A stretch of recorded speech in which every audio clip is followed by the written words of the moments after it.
I'd like to call to order this meeting of the Cunningham Township Board for Monday, May 10th, 2021. Will the clerk please call the roll? Ms. Wu. Here. Oh, mercy, I got the wrong page, you guys. Let me get the other one.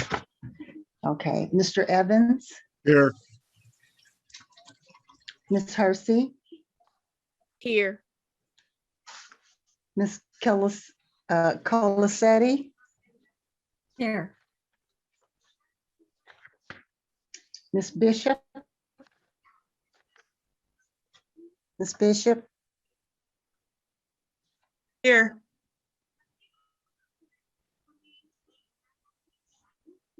Ms. Wilkins, Here.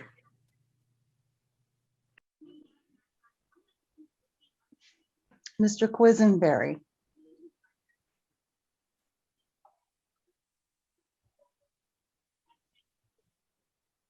Mayor Marlin, Present. Mayor Marlin, Present. Ms. Shenoweth. Okay, Ms. Shenoweth. I'm present. Okay, Mr. Williams. He's not here. Okay. Okay, I'm done. Next up is minutes from the previous meeting. We have two meetings, April 12th and April 19th, 2021. My packet did not have the April 12th minutes in it, but I do have the April 19th, 2021 minutes. Is that correct, Phyllis? Oops.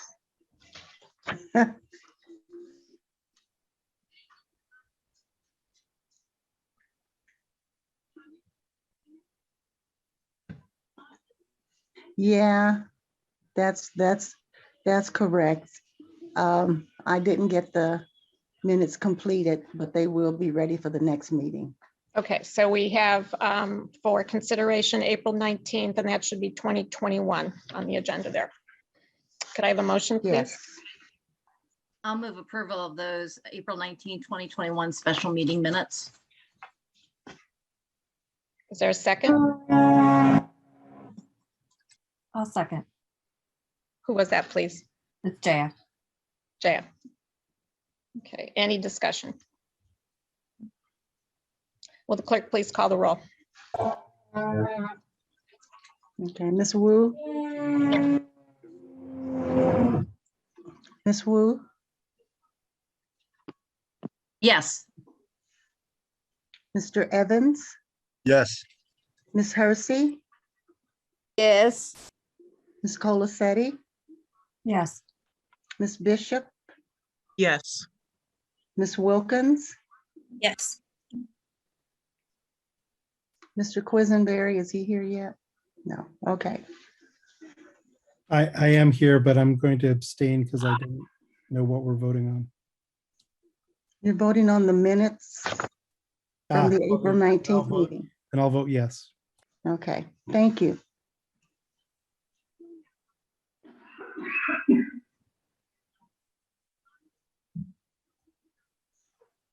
That's it?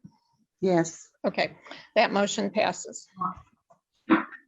Next item is additions to the agenda. Are there any additions to the agenda? None? All right. Next up is public participation. The first portion of this will be the training session on Township.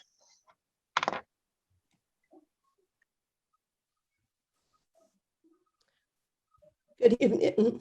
So first, I want to apologize. I sound like a terrible frog tonight because I just have an awful head cold that just gotten worse and worse. So I'm going to try to keep this initial training brief and to direct you to a couple of resources, and then I'll provide a more substantial training when I have the voice for it. So thanks for bearing with me. The first is I wanted to, and I'm not sure if I can share screen. Jason, if you can give me, oh, it looks like I can. Okay, great. So, okay, are you able to see my screen? You should be able to see our website. Yes, okay. So the first thing, so what I'm going to do in this training is talk a little bit about what is township. And I'm going to focus on a brief sheet that is off of our website, so you can follow along. I'll click on it. Here's our reports and policy briefs. So you can see kind of housing insecurity and homelessness, our housing discrimination report, and our poverty workshop slideshow. We'll start with what is township and how it can work for me. This was actually produced by Darcy Standifer when she was an intern in our office a number of years ago, and I've updated it. Then I'm going to talk a little bit about the duties of the different roles. I want to talk a little bit about the funds division, income sources, and primary expenses. And to do that, I'm going to share a screen with the draft budget that I sent you, and you also have that in your email. And then I'll end by talking a little bit about the township properties, because that has changed. And we have a lot more gardens and spaces than we did 4 years ago. And then I think the only other thing on the agenda for this evening, other than the town bills, is putting the budget on file so that the public can view it. And then we'll go into a public hearing and deeper discussion in June.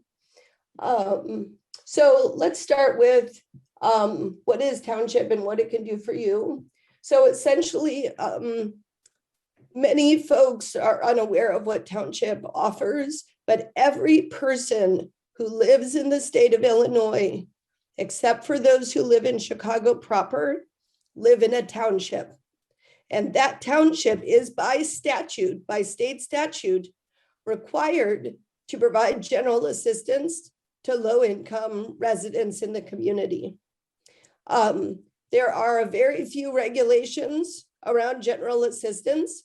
The elected supervisor actually sets the rules for the assistance. And so fortunately or unfortunately, they can make the rules very narrow and have almost no or zero participants, or they can make the rules very broad. That said, the rules must be applied fairly. And if the rules are not followed in a consistent manner, or someone feels that they have applied for assistance, general assistance, and been denied unfairly, they can either appeal to the supervisor or to the Public Aid Appeals Committee, which is made of several supervisors in the area. So general assistance rules are set by the supervisor, but the township officials of Illinois, for which we typically subscribe you to be members of this organization. And I would encourage you, if there is a training, or I guess our annual conference happens in November, and it's an opportunity for trustees, the clerk, and the supervisor and assessor to get training. So if you'd like, I will send you information about that opportunity so you can get to know township better. Townships are widely varied.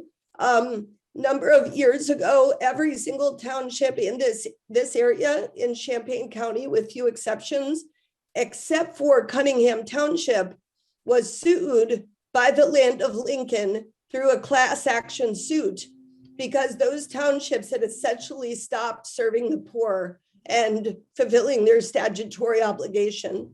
So Cunningham Township was not sued at the time. We have a pretty distinguished history of serving the community, but City of Champaign Township and others were sued. And at the time, this was several decades ago, it was because they had essentially zeroed out their budget and made the township ineffective. So many townships at that point then had to, follow the law. As we all should, basically, especially when it comes to providing care for our neighbors in need. So the township, we talk about general assistance. You'll hear a lot about this over the course of your duties as town board member. And I provide pretty extensive reports monthly to show the stats in terms of our programs and how they are performing. We also do property assessments. That's done by our assessor's office. And that's really about, the assessor does not determine how much money someone pays. they really they make sure that the property owners pay their fair share. So they distribute that burden. And of course, Wayne and William and others in that office are the experts and can speak to that. Some townships do maintain roads and bridges. You will sometimes get spam from different corporations attempting to sell you services around backhoes and highway equipment. You can disregard those or send them to the city because the city takes care of the built infrastructure. We are a coterminous township. Townships at their option can provide emergency assistance. Those can help with one-time payments of rent, utilities, etc. They may also operate or provide grants to social service agencies, or they may directly provide services such as senior centers, youth programs, food pantries, gardens, homeless shelters. So Waukegan, Illinois, for example, if you want to look up Waukegan Township, they run 3 or 4 different homeless shelters. Very, very interesting, and probably one of the most active townships along with Cunningham Township in the state. There is Oak Park Township led its continuum and care in creating a goal of ending homelessness in Oak Park. I will send you a copy of that report. It's very interesting, and it really lays out a picture of who is homeless in Oak Park, what are their situations, and what are the things needed to house them. I've been trying to get our continuum to do something similar. And at this point, I think it's probably best for Cunningham Township to make a similar plan for Urbana and then model that for the community. Because I think there's an interest. I just don't think that there is an understanding of how to do it or how to accomplish that, how to lay out that plan. So let's see. Let me, on general assistance. So general assistance, if you go to other townships and you tell them that we provide checks, they'll be somewhat surprised because most townships, City of Champaign Township, ourselves, and a few others throughout the state do provide checks for assistance. It's our belief that unless somebody has a severe substance abuse issue, that essentially poor people are some of the best to manage their own money. And statistics show this to be the case. People with less money manage money better. So that said, other townships do use a voucher program. That voucher program is basically someone submits their budget and then the township provides vouchers for them to purchase the things they need: rent, utilities, food. I am considering something like this for folks with documented substance abuse issues. So I am not moving on that yet. There's a lot of mountains we need to climb. Right now, what I do is with somebody who has a substance abuse issue, that would be someone who might be doing meth or heroin, where I'm concerned that actually the providing assistance might be a tool for their demise. I can basically mandate a special service referral. And in those cases, they basically have to pursue treatment and actively be in treatment, and they will continue to receive their check. So we use that rarely, but I would say at any given time, there's 1 to 2 participants who are in that category. The folks who are on general assistance fall essentially into 3 kinds of categories. They're either waiting on a disability determination from Social Security Administration or needing to apply. So they're basically a resident with a disability. Usually it's something that they has recently gotten worse, or it's a recent disability, or they have for a long time not been able to apply. It is the case that children who are on Social Security disability sometimes lose that when they become adults. When someone is incarcerated, they can lose their disability and they have to reapply. So we do help people in that process. The second is that folks are temporarily out of work due to a medical issue, family emergency, or layoff. I cannot emphasize how many people we saw in this category when COVID hit our community. Many, many people laid off. The federal government was slow to respond. It took a while to get stimulus payments, as in months. people still needed to eat and pay rent. We had a spike in applications and we jumped from 92 to 156 in two general assistance cases in 2 months. So that was pretty significant. That has come down now, and we're down now to 92. So we're actually back close to where we were before. This pretty much corresponds with unemployment statistics in our community. Our unemployment spiked to 11%, and that it has gone down to about 4% is where it is now. This is according to Fred. Fred is an online tracker for unemployment that you can look up. It's very interesting. Hold on a sec.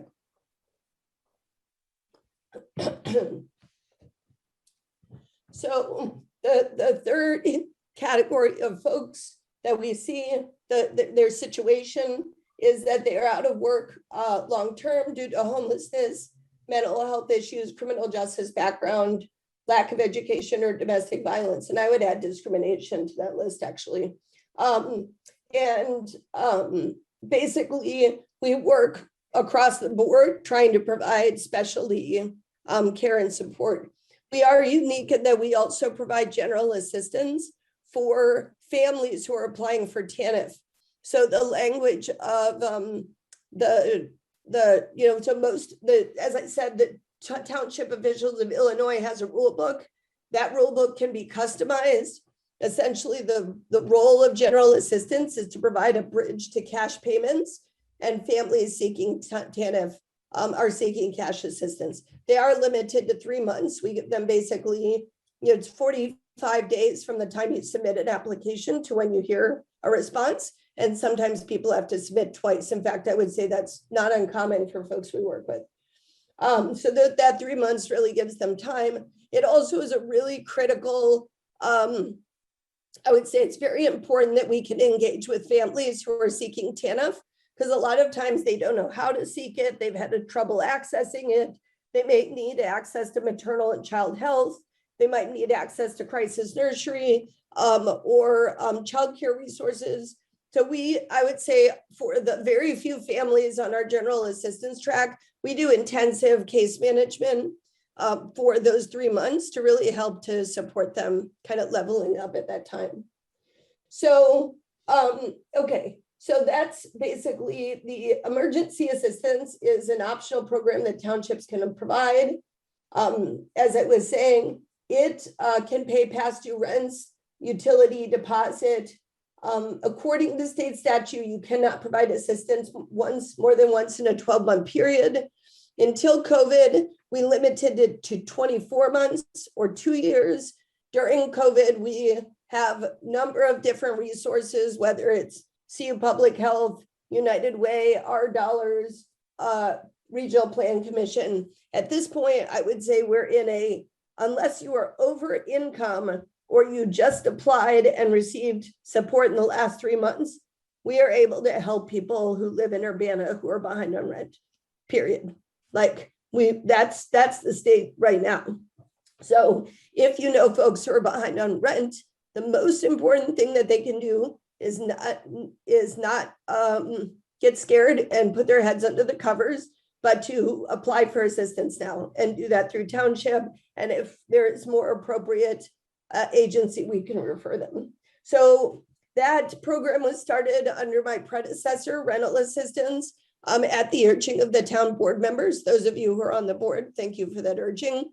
Unfortunately, although $50,000 was set aside for rental assistance, my predecessor spent $900 of it on one family over the course of 2 years. So I retooled that program significantly, made it much more accessible. Pre-COVID, we typically support about 10 families per month. During COVID, it's been bonkers. And what I mean by that is months where there's no one because they're all getting assistance someplace else, months where there's tons of people, lots of folks who don't have sufficient income, so we have to use different pots. Basically, it's just been, it's an emergency situation. It's like being hit by a hurricane. You just figure it out. You figure out how to get the needs. So we do have the emergency assistance program. And certainly if the budget allows, I would be interested in making it no more than once per year. That is a question, really a budgetary question. So I will stop there with the fact sheet and whoops, let's see. The next thing I wanted to talk about are a little bit about the budget, the duties in the budget. But before I do that, I wanted to just see if there was any questions about this fact sheet and kind of the basics of Township.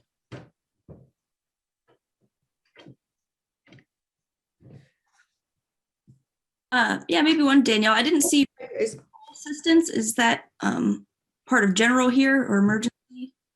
What kind of assistance? Rental? Yeah, so rental assistance is our name for what they call emergency assistance.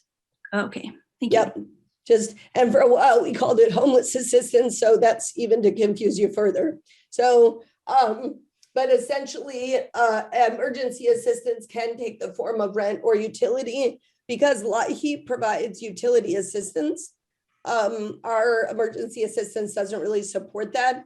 That said, under COVID, we have a Unitarian Universalist funded utility fund, privately funded, and anyone who cannot, like basically anyone who doesn't qualify or has additional support needs beyond what LIHEAP or Salvation Army can provide, if they live anywhere in the county, we will support them. And we do same day turn on. So if somebody's power is out or someone's water is out, as long as the utility company can move quickly, we can get it turned back on or within 12 to 24 hours. Great. And that would be people reaching out to you guys at the township after they've gone through LIHEAP and things? Yep.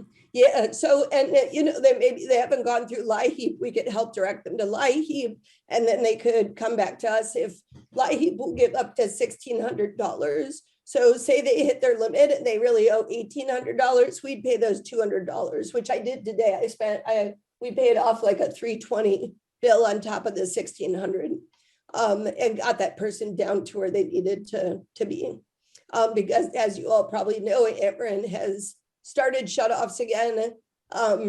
I will say that we have not seen a lot of shutoffs. I've been very pleased with that. And I think that is a testimony to all the agencies and organizations in town who have really hustled to get the word out and connect people. There's not been significant shutoffs, but it is of grave concern when people's power or water is turned off. So we're here to help. Absolutely. And could I just clarify then, you said anyone in Champaign County can contact? So it's gonna, you know, I'm sorry that it will be scrambled for the public understanding, and I'm sure we'll just have a lot of cleanup after COVID, but we basically serve Urbana residents unless we have, because Urbana residents are the people who fund us and we are required to keep the money in Urbana. But if some state agency or some private donor wants to give to us and we agree that we could fund the county, that essentially the dollars that come through that funding source can be supported in the county. So we have two countywide programs. One is utility assistance, thanks to the Unitarian Church. And the second program is our rapid rehousing program. And that is because those state dollars are required to be used across the county. So with the criteria, with the constraints of the state dollars, we must serve anyone in the county through referrals that we get from Regional Plan Commission. So, but, you know, like I said, the urban taxpayers are not paying for essentially those services to the county. We just administer them. Thank you. Yep. Danielle, Any other questions? yeah, I had one. Okay, Chris. Danielle, could you briefly describe the community work program, like how many hours and what kind of work clients do? Good question. So let's see. So the community work program has been closed during COVID.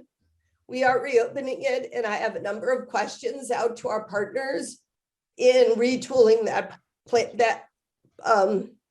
the design of that program. So what I'm going to do is I'm going to answer it based on what it has been before COVID. So essentially, the community work program requires that folks who receive general assistance, it's basically more like a guaranteed income program. You do community work based at host sites where we contract to have those folks hosted. Right now, we're contracted with Salt and Light and healthcare consumers. In the past, we've also contracted with Habitat for Humanity, and we're interested in doing that again, and Eastern Illinois Food Bank. Folks are basically can have their choice of locations where they go, and they perform what is essentially, at the time, it was $12.50 per hour. So it's, but I think as it will shift with the new dollar amount. So it's $12.50 an hour. That comes to 24 hours a month to get your $300 check, if I have my math correct. So that is only for folks who are able to work. Sometimes that program, it can be very useful to recognizing that someone has an undiagnosed or undocumented disability.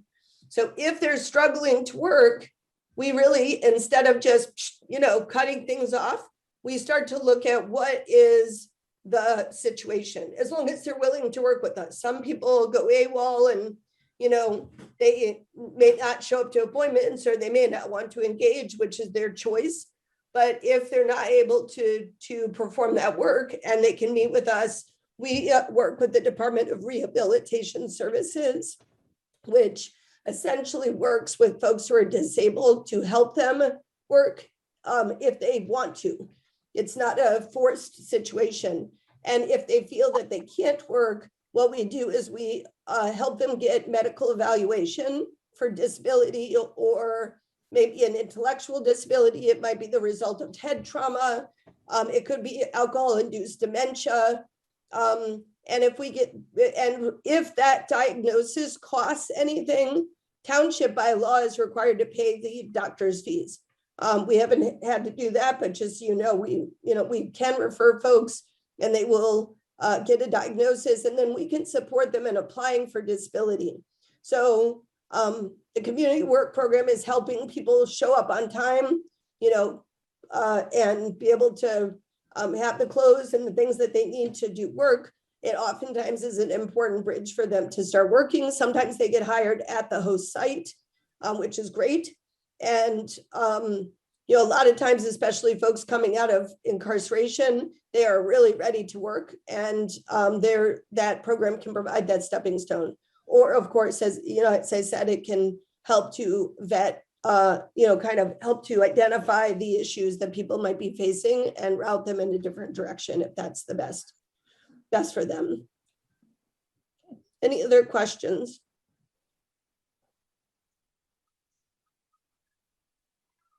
Okay, so I guess I was going to walk through the budget because I think it's the best way to talk about the funds. And then, you'll have a chance to put this budget on file. So you have a PDF of this budget before you. So if you're having a hard time seeing it on the screen, feel free to pull that up. Wayne, did you have something you wanted to add? I see your hand. Yeah, did you want me to just kind of go over my part and then the budget, or? Sure. Actually, I didn't see that you were online, Wayne. When we did the roll call, I'd be happy to kick it to you if you want to introduce your division. Go ahead. So hi, everybody. I'm Wayne Williams. I'm the Township Assessor. And there's actually a video I'd like to show everybody that I think does a pretty good job of summing up what we do. It's not produced by this office, but it's produced by another county. And I sent it to Jason, and I hope he got it. If he could show it. If not, I can try to share screen. I have it. I'll share it now. Thanks.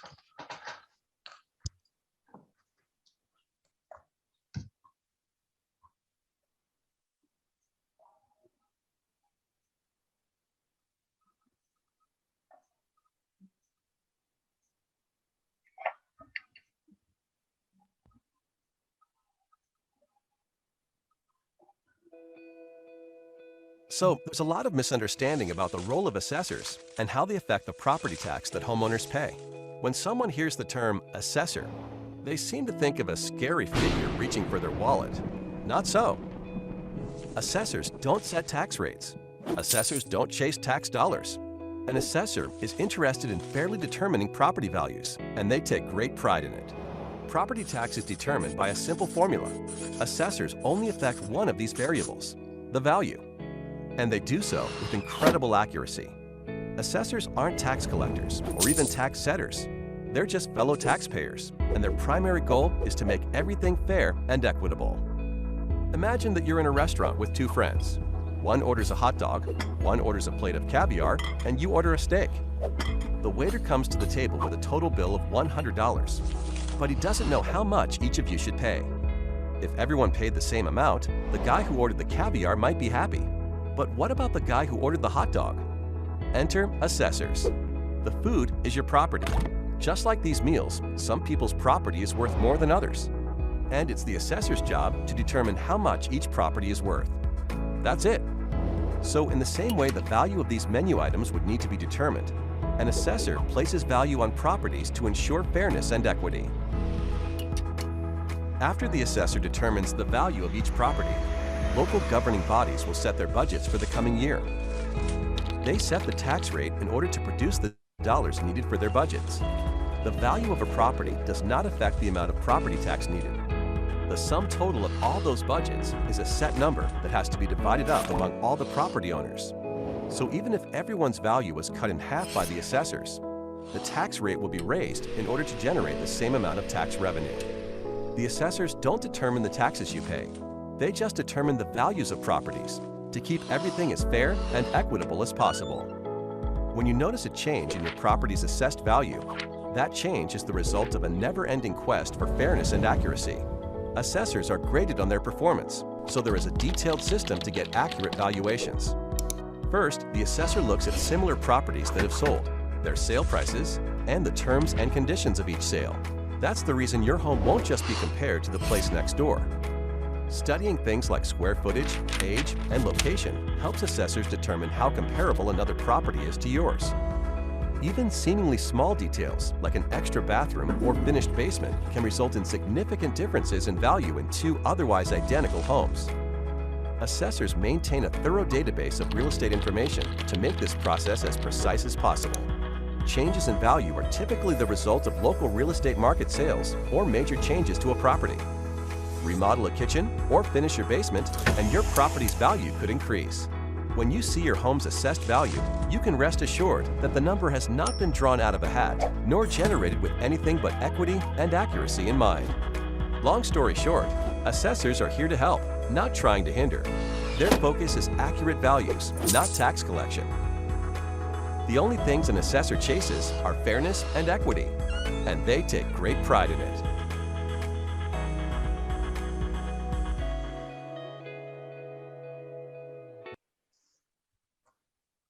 So actually, before I get started, I wanted to start with a few jokes. I promise you that I did not write any of these jokes, but myself, William, and I promise Carol Midden finds all of these jokes funny. I'll start with, why do assessors carry a wasp in their hand? The reason is because value is in the eye of the beholder. What do you need to value vacant land? Lots. And what does the assessor's partner say when they can't go to sleep? Honey, tell me about your day at work. But anyway, that video was just to illustrate that the assessor does not raise taxes. That is actually the responsibility of various taxing bodies. The assessors, we just divide the pie. The assessor will not fix your budget deficits. Unfortunately, that tough work is for you all. And higher assessments don't necessarily lead to more revenue, but higher levies do. And I'll give it back to Danielle. Thanks, Wayne. You should have shown me that video 4 years ago, Wayne. Would have spared us a lot of conversation. Okay, so I'm going to show my screen again, and I'm actually, I realized I had jumped over something. I have a little bit of brain fog. Can you see my presentation, the PowerPoint presentation? Yes? Yes. Cool, awesome. So I talked about kind of the statutory limit, like what townships do. And the supervisor's office primarily across the state does general assistance and what is called emergency assistance, which can be rent and utility assistance. We call it rental assistance. So townships have expanded what they can do. We are hyper local, very flexible funding sources that can help to fill gaps in quick ways, right? There is no other agency in town that I'm aware of that can produce a check in 24 hours for someone who's trying to move in. We can't. And that's why it's important that we continue to have townships serve the poor, because it's very, most places, in fact, we have other agencies who ask us to do things and then they will, can you fill in on this urgent item because you have angel donor funds and you can write a check tomorrow to make sure that this catastrophe does not happen. So it's very important that we not only have public oversight, accountability, everything is foilable. The bills are all shown monthly to you. You have a detailed report. That's not the case for non-public entities. But also, we have that and we have that speed and agility. So this graphic is a graphic that was produced by our intern Shubika. And it basically is a great quick look at the kinds of programs. So in addition to, this is 2020, how many people we served, how much money we spent serving them. And I'm looking at calendar year. And the reason I did this is because COVID is a special year. So we use the fiscal year of July to June. But in this case, I think it was helpful to just look at the COVID year. What did we do? So you can see general assistance and rental assistance. General assistance is over $500,000. It is a major part of what we do. It is income maintenance for folks. We also did rental assistance where we helped 75 households and 71 children. This is actually lower than expected because of the other rental assistance dollars that came into the community. We actually expected us to spend more like 75,000, just for perspective.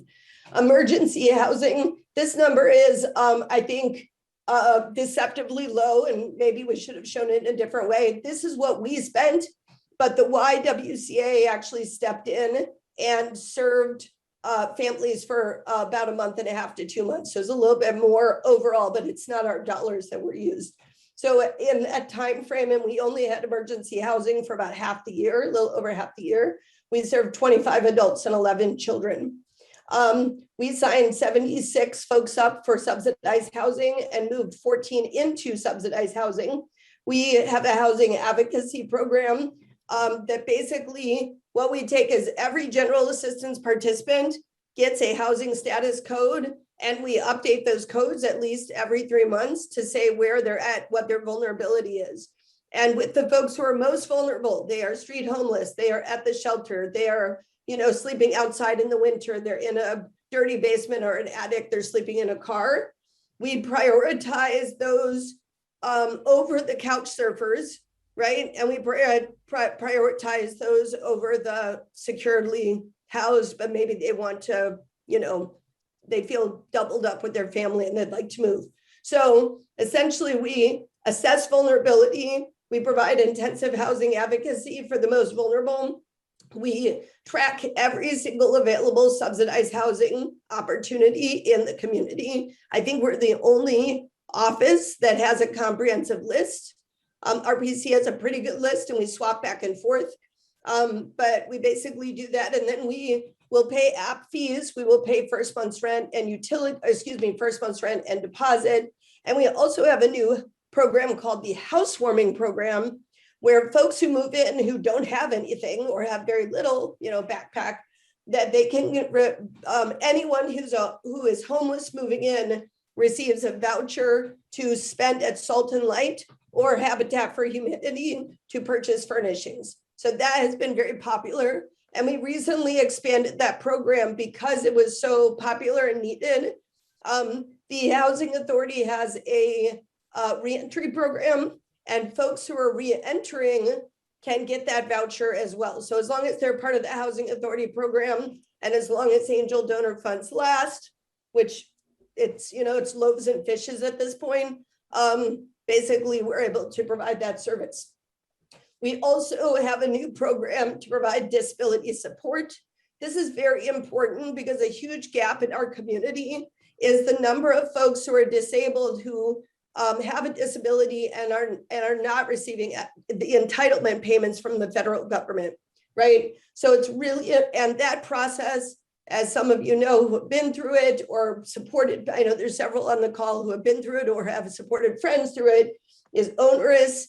It's technical. It requires intensive medical documentation. So we have a SOAR advocate who is 40-hour trained in how to support people. We are the county-wide support system for SOAR advocates. SOAR is a process, a training process to help people apply for disability, especially the homeless and those with mental health issues. So 32 received support last year. That was only about a half a year of work. And 11 were awarded SSI payments. We expect that to double this year. So that you know, budget-wise, when someone who is on general assistance gets Social Security disability, we get reimbursed for the time frame that they were considered disabled by the federal government.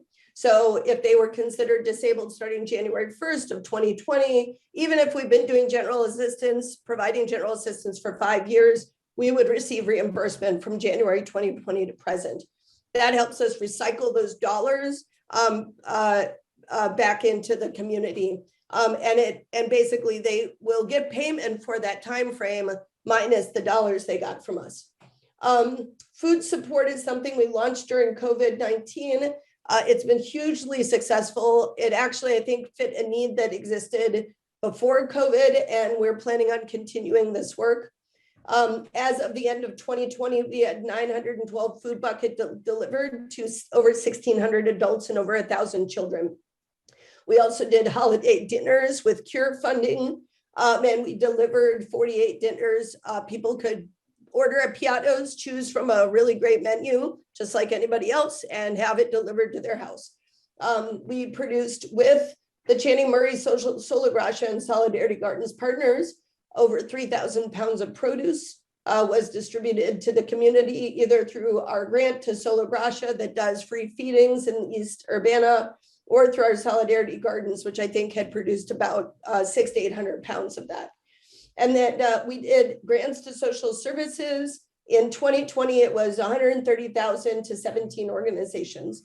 And then we have these other items. We helped 6 families with water bill support. We launched a new program to help people get free Lifeline phones. On Wednesday, in 2 days, we're launching a new program to help them get free broadband support, up to $50 per household per month in broadband subsidy. And we will be basically helping our participants connect to that resource starting on Wednesday with our new interns who start. We helped 80 families get stimulus payment help, and we donated over 600 coats.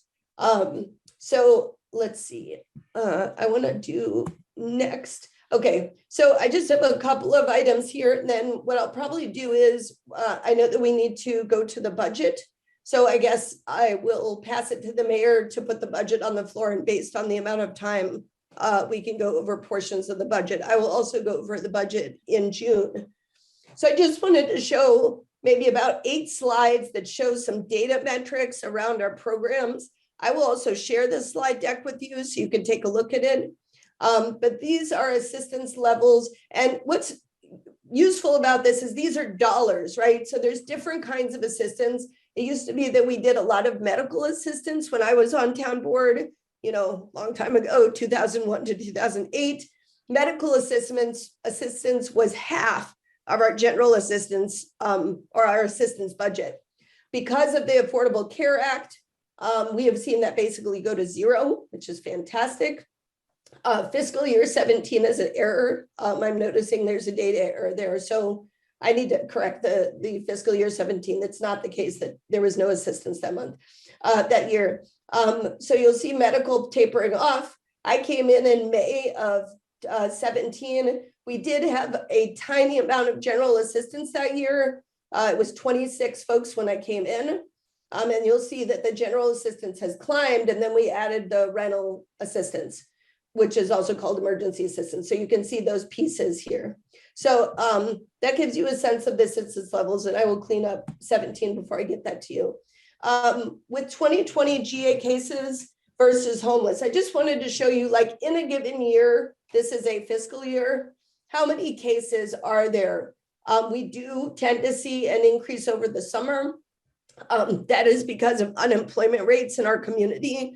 We are a college town, which is kind of like being a company town. And we see people who are in food service laid off. We see bus drivers laid off. We see folks working in retail laid off. We have massive layoffs each summer and a smaller layoff in the winter. So what you'll see is a big jump in the summer months at times. Also depends on the economy. You'll also see the number of folks who are registered as homeless, so you can get a sense of what that looks like over time. Now, you may ask the question, where do general assistance participants live? I certainly am not showing you their exact address, but I did want to illustrate to you, thanks to our urban planning students who did this work, that they live all over the community. So general assistance participants live almost every single neighborhood with few exceptions. And you can see the numbers show the numbers of people, right? So you can see that there are some concentrations, but generally speaking, if you're looking at your ward is going to be represented here. Rental assistance, this is what it looked like. So 2018 was our ramp up year. 2019, you can see a very strong year supporting rental assistance. 2020 was much smaller because of the fact that we had a lot of dollars come in from the state and federal government, and those were larger pools of money for folks. So we sent them in that direction. 2021, this is just year to date. So just so you know, this is like a portion of a year, right? Like first quarter. So based on this, actually, it looks like 2021 is going to be a big rental assistance year. Types of assistance, we can either move folks into permanent housing, or it can prevent homelessness due to eviction. You'll see that mostly we're doing eviction prevention. It's about 60-40. And I have each year, I have graphs like this, and it's been pretty stable. Last year, we launched a program, as I said, for emergency housing for Urbana families. It also serves disabled residents who are unable to stay in the shelter due to usually physical limitations. So these are exits to, by household. You can kind of see we do have folks going into market rate. We did have, for the very first time last week, we had 2 folks who we had to close their cases early. Otherwise, before that, we had 100% success rate. We did have subsidized housing has been pretty strong. 30% is great. That has been thanks to a program by the Housing Authority under COVID to provide vouchers to homeless families and individuals. And there are 50 vouchers available that way. And then we do have folks exiting to emergency family shelter, which takes, if they were not in our shelter, they would be waiting between 5 and 150 days to get into that. So we provide a bridge to that program. That program has connections where those who complete a transitional housing program and are not otherwise rapidly rehoused are considered for vouchers. These are our housing advocacy. So you can see that we helped 116 folks to date. We launched this program in June of last year. So this is the number just in a half year. We have helped 78 households, 116 folks. It is a long road, folks. So we have successfully placed 21. That number was not updated as of last week. We had we had a slew of successful placements. We were jammed up. Yeah, we hope to see this rise, right? The advocacy over time. leads to successful placements. And I just have 2 more slides. I wanted to show that in Champaign County, the number of Social Security disability recipients is going up. And it is not going up by population. We are seeing more people disabled in our county. And it's important for us to look at what that means, and especially in terms of housing options. And I can drill into this another time, but essentially, if you get SSI, you live off of essentially about $800 a month, which means that you are rent burdened if you pay more than about $275 a month. Now raise your hand if you know a place where you can live independently for $275 a month if you don't have a voucher. We'll pause to see if anybody raised their hand. Okay, not seeing any hands. All right, so this is the problem. So all of the folks right here represented cannot live without rent burden unless they are like, basically living with friends and family. Unfortunately, not everyone has friends and family to rely on. So I think that, I also wanted to show you rent burdened. Rent burdened means that you're paying more than 1/3 of your income in rent.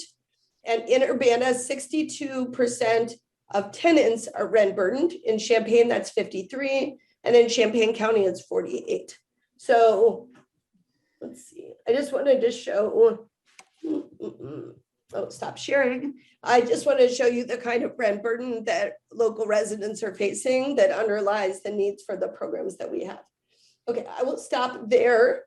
And we could go into the budget and then we'll just kind of see where we're at in terms of time. And I could go through the budget piece, or I will also go through the budget in June at our public hearing. Danielle, given that the budget is on our agenda under new business, I'm going to recommend we move on to public participation now. Just put a pin in it and then do it during the agenda item on as we've got before us. Sounds great. Okay. We'll move on, and thank you for that presentation. We'll move on to public participation.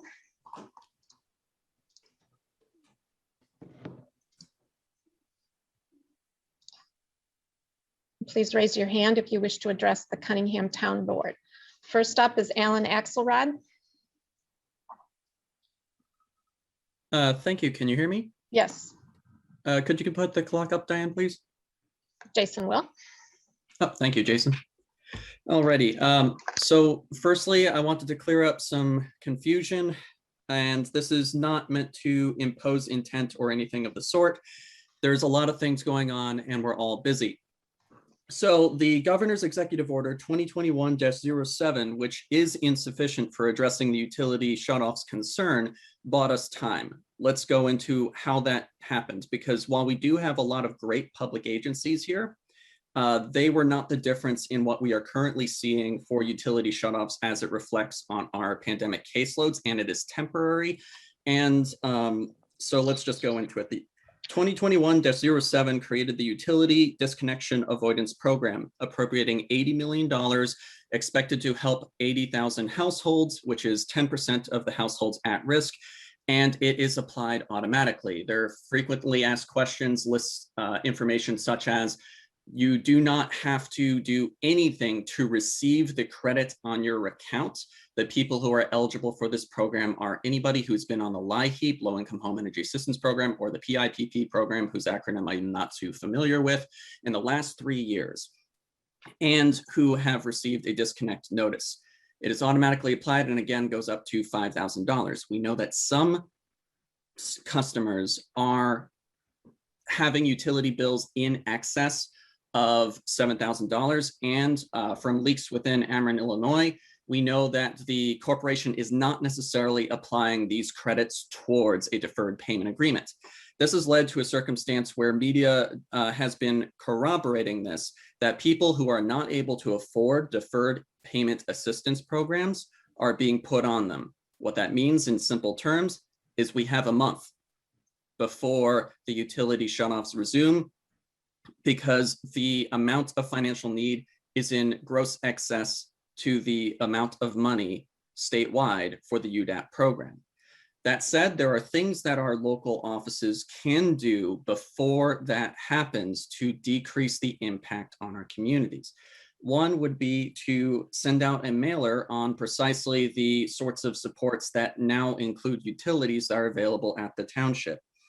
One of the other things that's really important to note when it comes to utility shutoffs is we won't know how many households were shut off until another week. That data for the April shutoffs is not released yet. Encouragingly, we see a decreased number of caseloads, which, while encouraging, still puts us far behind that of Republican states that have enacted utility shutoff moratoria. Two in particular are Arkansas, which is the worst state in the country for rental households, and Texas, which had a very high profile failure of their utility infrastructure, which not only saw people dying of severe weather conditions and all the complications entailed with losing your power, but also a spike in their coronavirus caseload. Both Arkansas and Texas have a higher per capita caseload than Illinois. Even with the recent downward trend, we are still far behind, I think, over a 2-to-1 ratio. Lastly, while the rent burden is an important measure on the community, what's particularly relevant to the rental assistance program at the township office, and I think that this is something worthy of review, not attack, is that there's about 25% of the population that is severely rent burdened. That is to say, they are paying more than 50% of their income on rent. Those households are, by the rules for the rental assistance program, excluded from assistance because you have to make more than twice your monthly rent, which is a redundant measure because you are only allowed to receive rental assistance once every 2 years. Please address that. Thank you. Thank you. Next up is Sarah Nixon.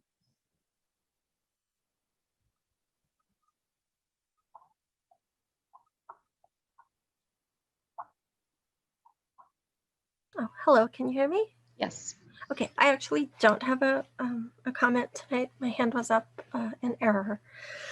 Thank you. Does anyone else wish to address the town board?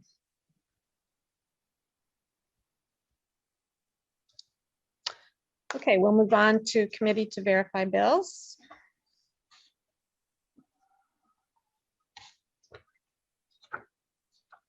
Sorry, I was unmuted. So I want to correct for anyone who's listening that anyone of any income, as long as they're not over 200% of the poverty level, can receive rental assistance at the township currently. So if you're listening and you're concerned you make too little, it's not true. You can come, you can call us 384-4144. We have different pots we can draw from. So let's see.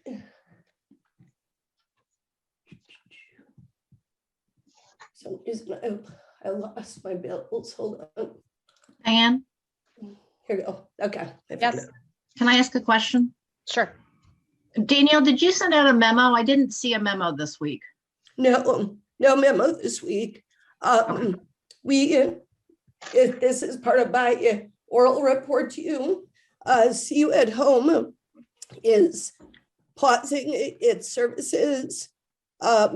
We found out about this late last week when I would usually put my memo together, and I prioritized meeting with them over the weekend and today. So I'm sorry, but I don't have a written memo for you. So what you'll see is the town bills. Under the town fund, we have I can't read today, $77,276.22 is our total expenditures for this past month. For general assistance, our expenditures were $66,601.74. The total was $143,877.96. I'm happy to answer any questions about the town bills. Any questions? Mary Alice. Wayne, forgive me if I've asked this question before. I don't know if Wayne is still here or not. I was wondering about, I noticed that there's some travel on the on the books. And do we have a set per diem rate?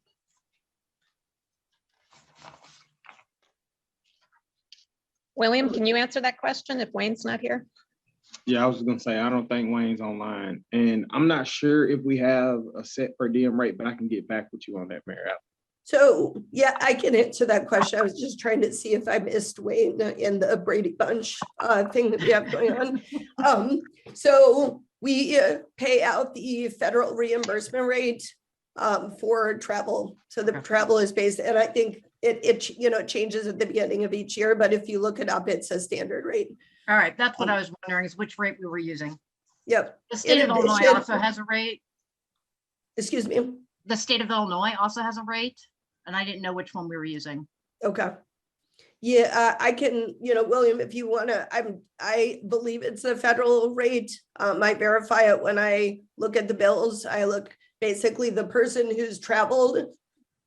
First, I asked them, why could you not use the township car? Usually the answer is because it was being used by for general assistance purposes. And then I asked people to submit a map, just showing the number of miles between where they went and Urbana. And I used that to verify the rate. James, you had a question? Yeah, just real quick, could you tell me a little bit about the line that says angel donor expenses? I think I can understand what it is, what's underneath it, but if you could just give me the 1 minute overview of what that is used for. Sure. Yeah, no problem. So I'm just pulling up where that is in the bills.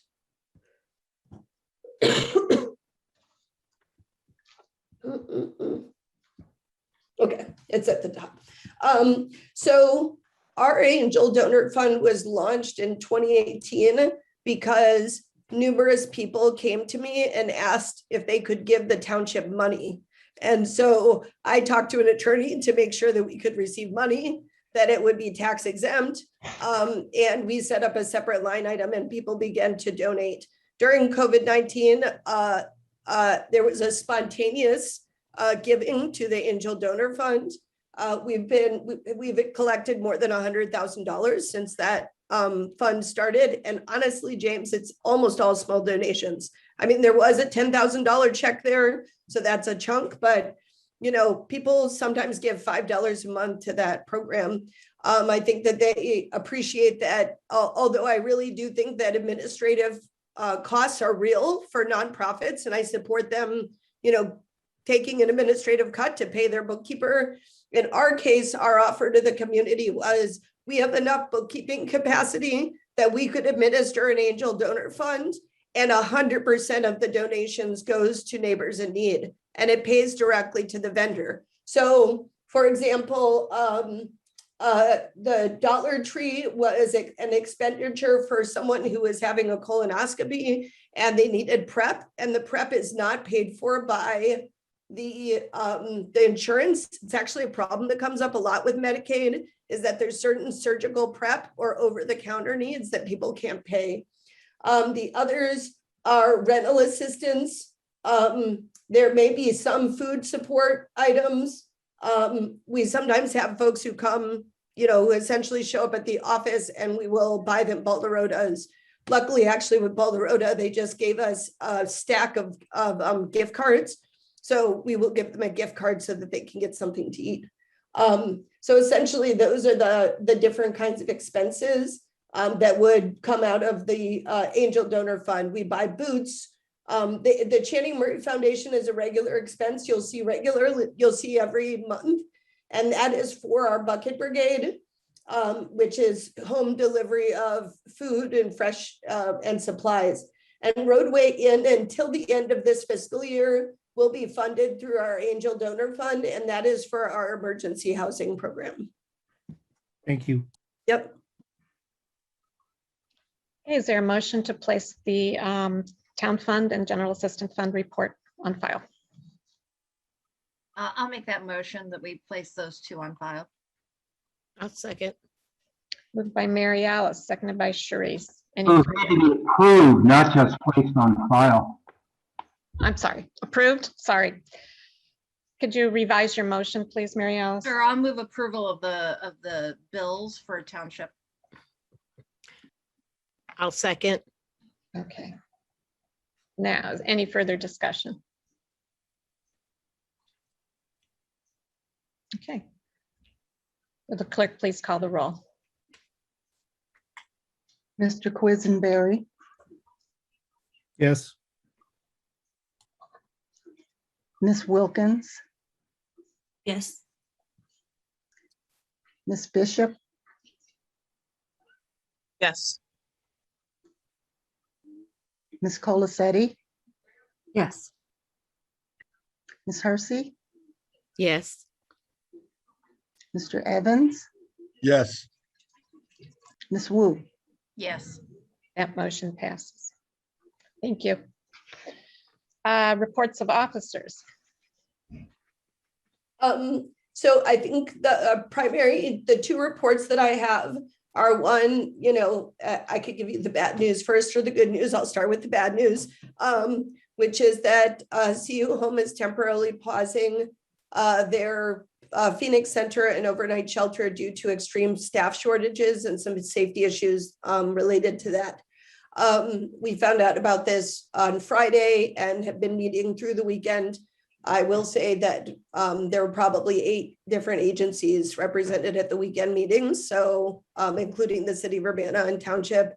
And, we're doing everything we can to support that situation. There's a piece in the News Gazette. I shared it out with the budget right before the meeting, if you want to take a look at that.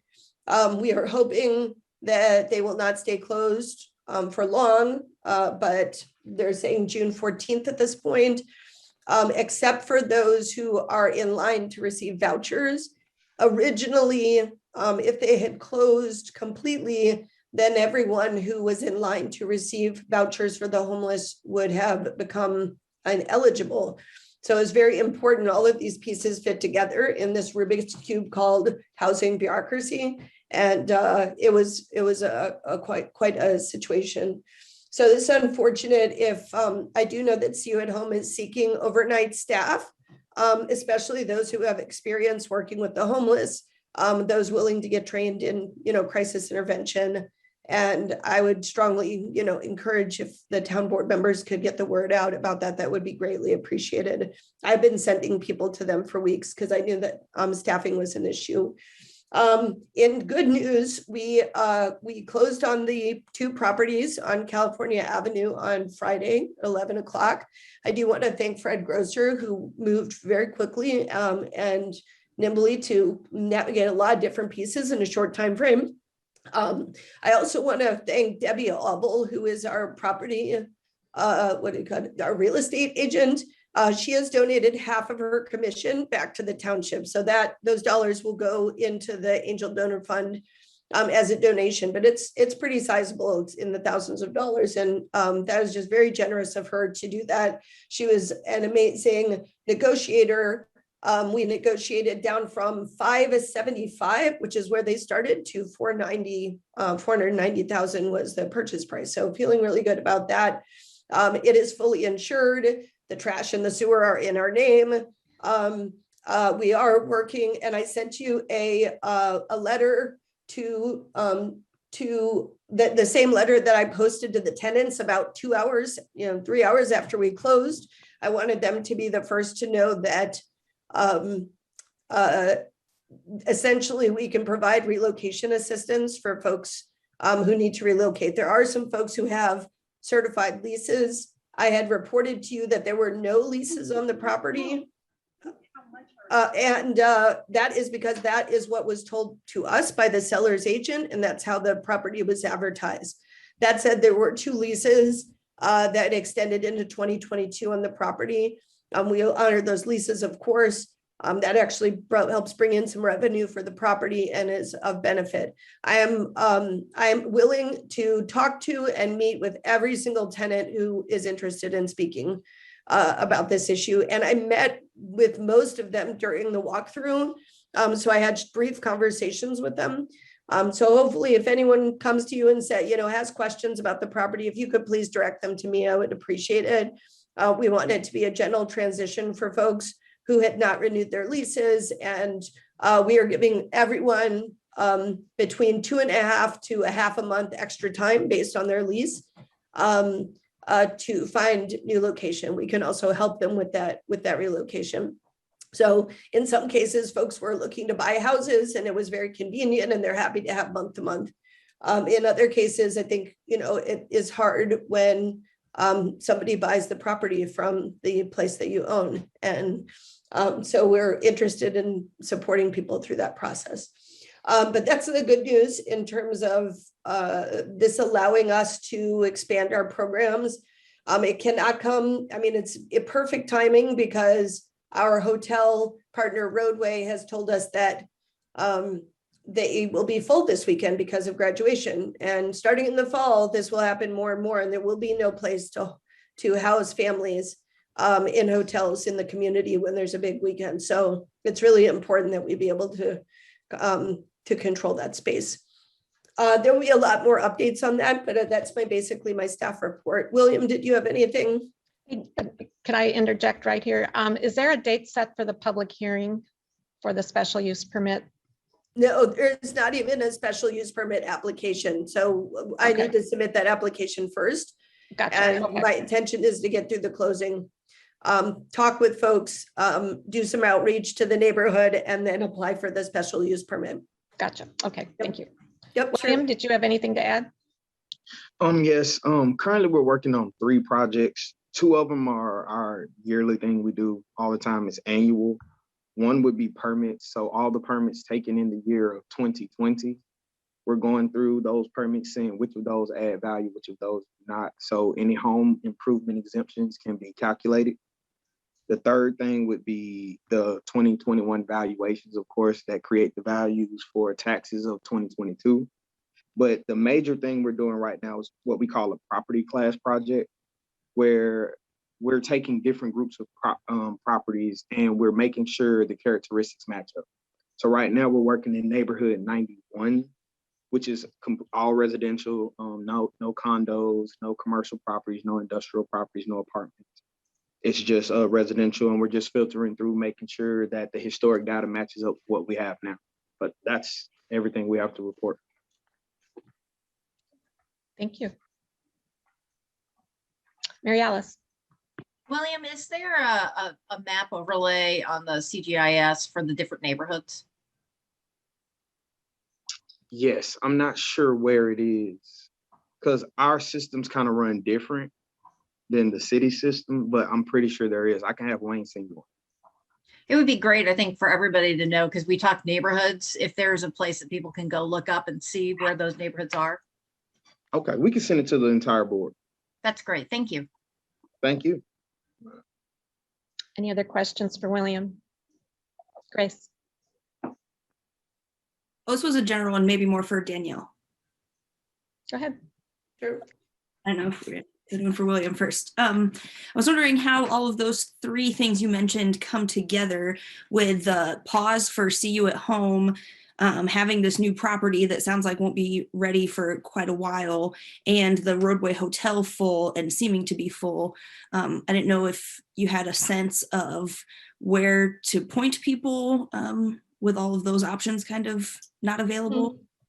This is a great question, Grace. And the weekend was spent calling Springfield, calling Bloomington, looking at what our options are locally. The census at See You at Home is about 60 to 70 individuals. So that's a large group of people. Roadway does have some capacity, and actually for our participants, we went ahead and extended their stays 2 weeks. Usually we only do 1 week at a time. We did 2 weeks so that we would guarantee space. And Roadway is working with Regional Plan Commission on some placements. What we have offered to See You at Home into the community is any general assistance participant who is already staying at See You at Home, like they're, See You at Home is going to cross-reference our list with theirs. We can essentially work to house them during this month-long pause. So for our general assistance participants, as long as they're, interested in working with us on this, we will provide housing support for them. And there's a number of different options that we're pursuing in terms of how to accomplish that. But there is a real issue for folks who are not in the voucher program. So there's a group of folks who are in the voucher program who are going to stay at the shelter. That's the capacity that they have. There's the general assistance participants for Cunningham Township, but there is a question about the participants for the city of Champaign Township and for those who are not using general assistance. Maybe a lot of folks at CU at Home have income and are working. They're trying to increase their income so that they can get rental assistance and move into a place. So they're in that in-between place. And in that situation, that is what this consortium of folks have circled up to discuss. And, you know, it's would have been nice to have some additional lead time on it so that we could do additional planning. But I'm sympathetic to the fact that CU at Home, I mean, they have been an amazing partner, and they go to bat for folks. And, you know, we're trying to support them the best we can and support the participants the best we can, given the circumstances. But this weekend is going to be hard. There's not much more to say about it.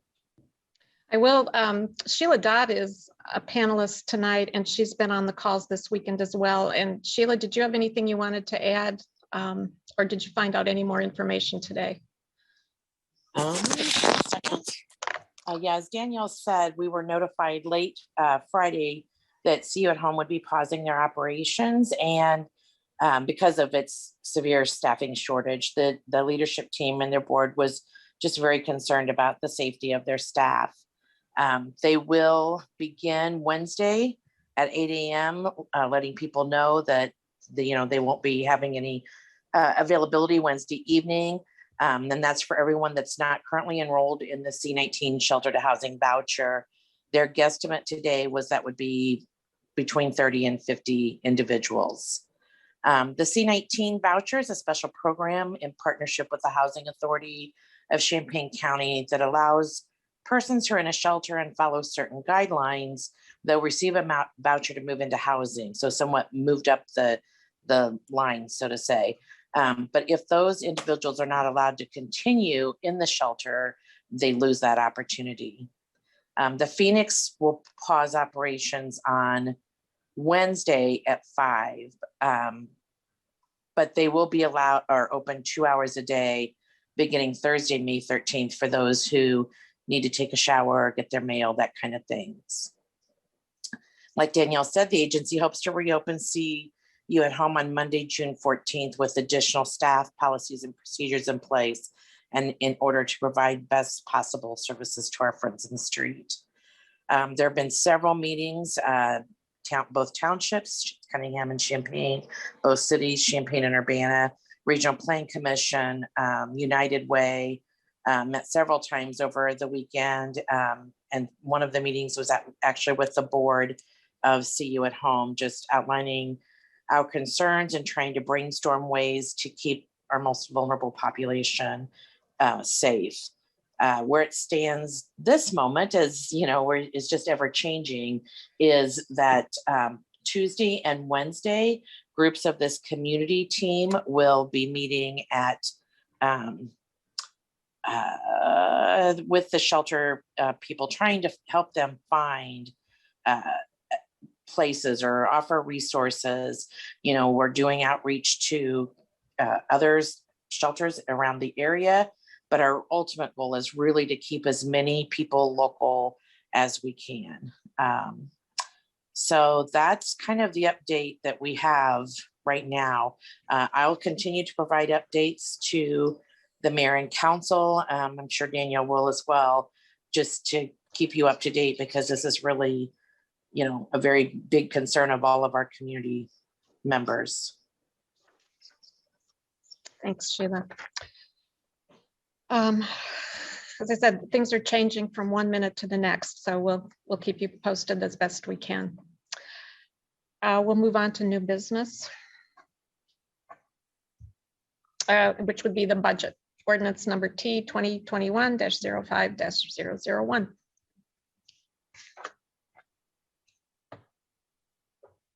So Can you see my screen? Yes. Yep, okay, cool. So this is the budget that I sent you. Typically what I'll do is I'll send it, the day that we have the town board meeting in May. Then it's on file for at least 30 days for the public to see. And then we have a public hearing that will give you time to look at the budget. It will give the public time to look at the budget. Please direct questions or concerns to me. I can bring Wayne into, whatever questions might impact the assessor. So essentially, I just wanted to give you, and I'm sensitive to the time, it's 7:20, so I'm going to give you the kind of like quick overview so that you can see the skeleton, the pieces of the budget, and where you can find the information you might be looking for. So essentially, there's a memo from me that is fairly lengthy. Then there's a memo from Wayne. There's a budget ordinance, and then there's the actual proposed budget. In this case, page number 3 really looks at some of the challenges that our community is facing in terms of number of homeless children, 188 in Urbana schools in fiscal year 20, evictions. Urbana pre-COVID was about once per calendar day. And then the vacant rental stock, which really shows a mismatch between the market and need, where we've had a 50% increase pre-COVID on vacant rental stock from 2,000 to 3,000 empty units. And yet this would house all known homeless residents in the county with available units that we have. So clearly there's a mismatch. Then there's a description of the general assistance participants. I went over the general assistance in the training, but you can kind of see the breakdown. It's about half and half, those who are on the community work program and those who are kind of on the, what we call the disability and wellness track. So here is a chart, which I find fascinating because I like to look at data that's very old. So if you look back, this is 1975. This is the number of assistance cases. There is a break in the data, it just didn't exist. And then you can see, peaks. And actually, if you overlay depressions, usually we peak right after a depression hits. So it's sometimes it's because of the leadership you have in place. Sometimes it's because of the economy, but you can kind of see in this case, after 2008 bomb and also 2002, 2003, those were big. Those are recession points, and you can see the escalation of and then there's a section on rental assistance. You can see the same charts I showed you before, emergency housing, and then I go into the other assistance, our Angel Donor Fund, Bucket Brigade, Solidarity Gardens, CU, and our social service funding. I do want to point out with the social service funding that we're going to do a shift in this next year. And essentially, I want to restructure the program so that it is much more focused on tight collaboration, clear interagency agreements, and a fee-for-service model when applicable. So essentially, extending the work of Township. Like, we may not have expertise in certain areas or capacity or a bit or space, physical space to do things. And so being able to essentially contract with agencies in the community that serve Urbana residents in particular ways and extend our services. And we have a number of, we actually have a model in place with a number of our partners. Everyone who needs DHS support, we send to Champaign County Healthcare Consumers. Every person with a criminal justice background where they indicate that's a barrier to finding housing or employment and they'd like support. We partner with First Followers, and pre-COVID and hopefully post-COVID, they have help hours in our office. Sola Gracia is resourced by Township to coordinate the Solidarity Gardens initiative. Channing Murray Foundation is resourced to deliver food and safety supplies on a per bucket basis. And then, although we're not currently funding CU at Home, we have funded the emergency shelter, and that's a clear extension of our services. And we've been talking about with CU at Home about kind of deepening that partnership, especially after they get through the current crisis. So you can read the section on social services. I kind of talk about some of the history and why we're making those changes. with the internship program, which has been hugely successful, we have 3 cohorts of 8 people, spring, summer, and fall. They receive a stipend, which is unfortunately unusual in our community. And we also are a host site for the School of Social Work interns, as well as I almost always have an urban planning student. And I would really love to develop a relationship with communications and media to have some additional support with that. There's some history of the levy. I'm sure you're fascinated about the history of the levy. I certainly am. And there's what you can see is essentially our levy was cut by about $200,000 a year when we had historically low, as you can see in the graph above. When this dip happened here, the town board cut the levy. And what that meant was essentially that when the assistance levels went back up again, we've been deficit spending for 4 years. So we now face, we have about 90 to 120 on average participants in a given month if it's not COVID. And we did put out a referendum that was supported unanimously. The putting of the referendum on the ballot was supported unanimously by the town board, and 62% of voters voted. That's added about $600,000 in extra revenue. We put all of that into the general assistance fund for assistance, which is great. So you'll see this. I should have put it like stars around it and flashing lights, but we have a balanced budget for the first time since I got to Township. We have a balanced budget, which is great. Thank you, voters. And we are anticipating modest surpluses. So what you'll see in the budget is basically just a little bit of leftover at the end of each month in each. We have a slight increase in the supervisor's side. I have actually simplified the budget and moved, now that we have separate locations, the assessor is in Lincoln Square and the supervisor is on Green Street. We've kind of disaggregated some of our budgets and separated them out. So you will see a slight decrease within the assessor, a slight increase with the supervisor, but only because we threw in the town fund other bucket into there. And then the GA fund projects have a pretty significant increase. So as we would anticipate. That said, in the past, we've run, up to a $500,000 deficit in GA, and we're not doing that. We essentially are balancing in GA, which is fantastic. So you will see, I think I want to just point out anything I haven't mentioned. I want to mention that we certainly expect additional costs with the new buildings. I am planning on, as I said, we're maintaining the social service funding level. We're just shifting how we distribute it.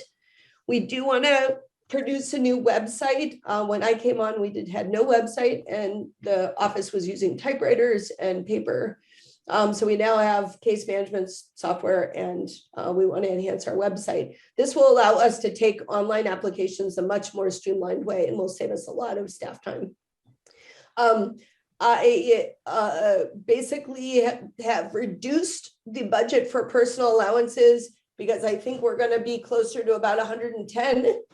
We're at 92 right now, so that seems good. If we stay at 92, I'd like to consider an increase in how much we pay out per month. So that would be a possibility if, if things kind of stay steady. We have rental assistance. I had budgeted 100,000 last year. We didn't spend it all. I'm at 85 this year. I am going to be hiring an assistance director who will help to oversee assistant staff. We have grown from 4 full-time equivalents to 12, including intern support, and we have much more complex cases with suicide, mental health, substance abuse, trauma, and child welfare involved. So I think it's really important. I am a political scientist and a policymaker. I am not a licensed clinical social worker, and I feel strongly that we need some additional support in the office to support our case manager staff. The rest are retaining people who currently work for us. And I expect grants from at least 3 locations. The first is the state of Illinois.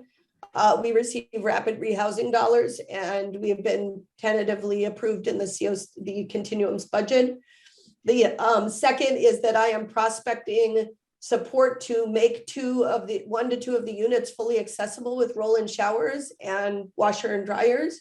And the third, which I did not include in the budget because I consider it long shot, is that we recently applied with the Community Data Clinic for a National Science Foundation grant, which would be $1 million in 2022. We are about $100,000 of that $1 million grant. And that grant would basically help low-income residents use mutual aid networks and technology to share rides.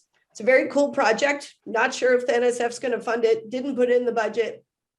If we get it, it's a big enough change that I'll probably have to come back and do a budget amendment, or maybe I'll have a better sense in a month and I will make some revisions and add it. But that's an exciting piece on deck as well. So I will stop there. I'm happy to answer questions about the budget. I also know that you need some time to digest it, since you're just basically seeing it now as the public is also seeing it. But I am available to you by email or phone, especially during business hours is great, to be able to answer questions about the budget. Take a couple questions now. I have a general question because we saw a lot of great details of the budget. And is it correct that what we're voting on is just this one-page ordinance that's kind of your beginning and ending balance with the expenses? So what you're actually, let me just show you this piece so that the public can also follow up. So what you're going to basically do is put this draft budget on file for the public. So you're saying, yes, I'm going to put this draft budget. That would be the whole thing.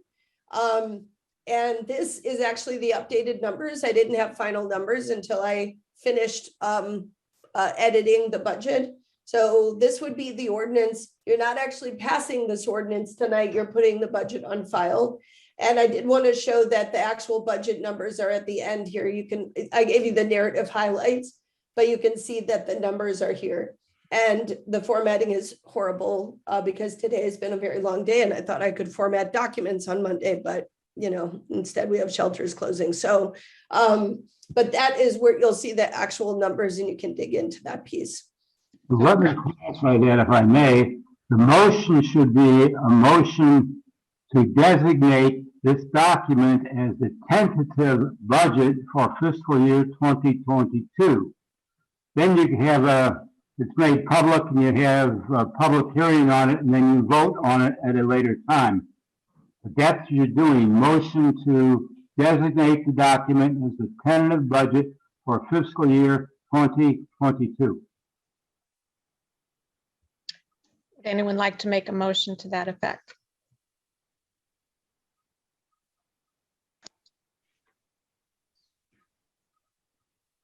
I'll go. I move that ordinance number T 2021-05001 be I'm sorry, what did Fred say? Designated. Designated, yes, designated as the tentative Cunningham budget. Township budget for fiscal year 2022. Right. I'll second. Second by Jaya. Any further discussion? Mary Alice. I just noticed, Danielle, when you were scrolling down that your ordinance had 2020, and this one has adopted on 2021, which is right. So which one is correct? Which one has the right numbers? The one that you just emailed us or the one in the packet? What does this say? Oh, it says 2021, 2021. It should be 2021, 2022. Yeah. That's a typo. And that's what's in the packet. Yeah.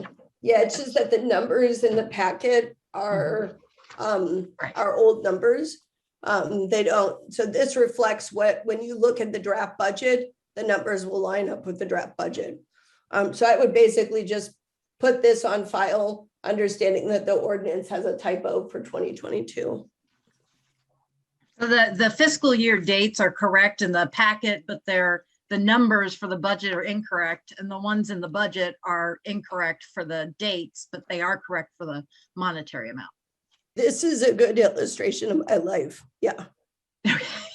Yeah. I just wanted to clarify because Yep, as you were that's scrolling, correct. okay. Say that it's been an overwhelming day today is an understatement. So we ask for your patience.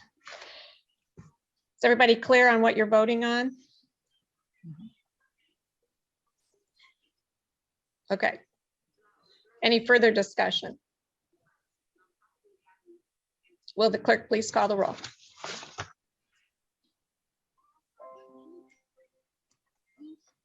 Ms. Wu, Yes. Mr. Evans, Yes. Ms. Hersey, Yes. Ms. Colacetti, Yes. Mr. Quisenberry, Yes. Ms. Bishop, Yes. and Ms. Wilkins. Yes. That motion passes. Thank you, Wayne, Danielle, and William. And with no further business before the town board, this meeting is adjourned. Thank you. Good evening. Thank you.